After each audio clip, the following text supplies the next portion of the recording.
اليوم نتكلم عن لقاء الله، عن الموت، عن العرض بين يدي الله تبارك وتعالى. يقول الله تبارك وتعالى: كل نفس ذائقة الموت. الملوك كل نفس ذائقة الموت، والأمراء كل نفس ذائقة الموت. الملائكة كل نفس ذائقة الموت. الأقوياء كل نفس ذائقة الموت. العلماء كل نفس ذائقة الموت. يا أصحاب المناصب والولايات والمسؤوليات، يا أصحاب الكراسي، يا أصحاب العروش، كل نفس ذائقة الموت.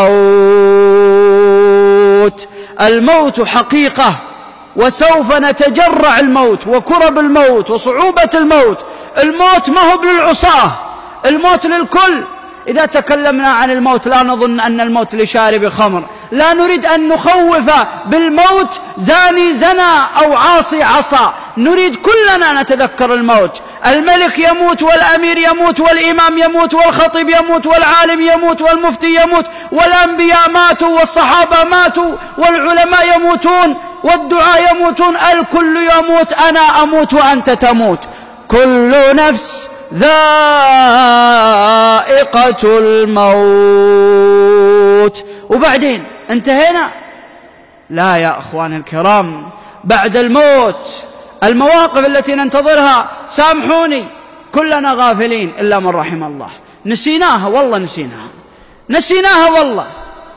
نتابع التلفزيون ناسين الموت، ننظر إلى امرأة نسينا الموت، نتجول في الأسواق نسينا الموت. لو واحد يتذكر الموت يشغل أغنية، لو واحد يتذكر الموت يحط في عرس بنته DJ، لو واحد يتذكر الموت يغفل عن ربه وينام عن الصلاة.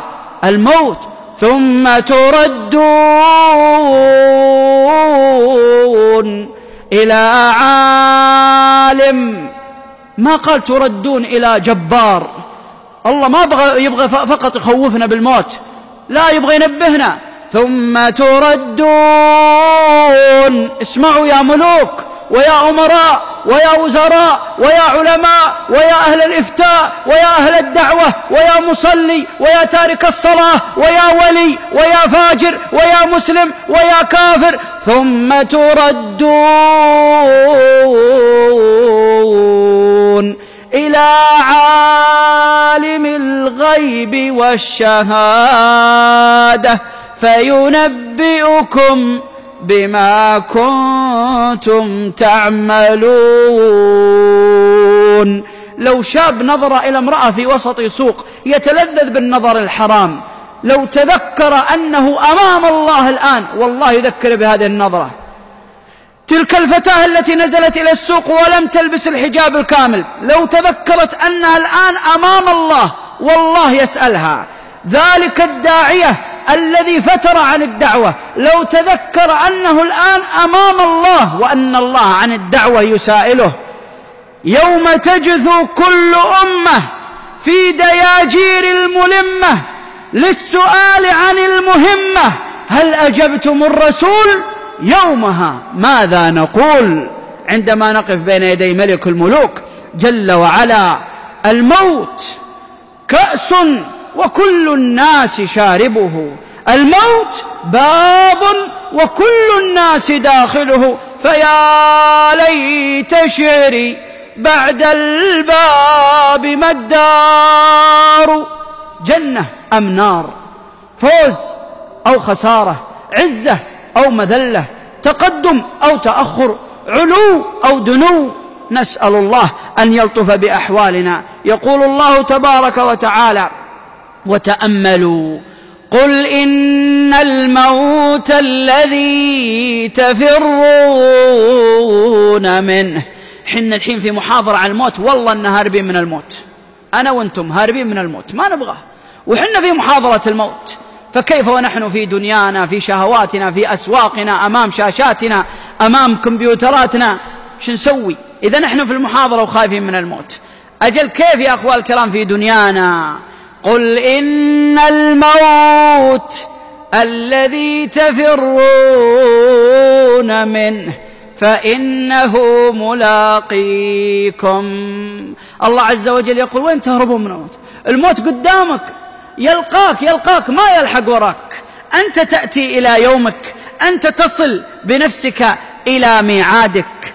الموت يا أخوة الكرام انتقال من دار إلى دار، انتقال من المكياج والزينة والطيب والعطر والغسل والدهن والملابس الجميلة الفارهة، انتقال من الفلل، من السيارات الكبيرة، انتقال من الأسواق والمجمعات، انتقال من المكيفات، انتقال من هذه الدنيا إلى الدود، إلى أن تكون بين اللحود، إلى الظلمة، إلى أن تقف مقرا بأعمالك، تنتهي زينة تلك الشابة التي تمكيجت ونزلت السوق. والله لو عرضنا عليها بعد موتها أنها فقط تتزين بفستان لما أرادت ذلك الفستان، ولكن في الدنيا حنا مجانين ناسين المسؤولية الكبيرة، غافلين. لو واحد منا الآن يا أخوة الكرام يموت، هل يفكر في أنه يكون مشهور بين الناس؟ طيب كم تعبنا من أجل الشهرة اليوم؟ كم تعبنا من أجل الشهرة؟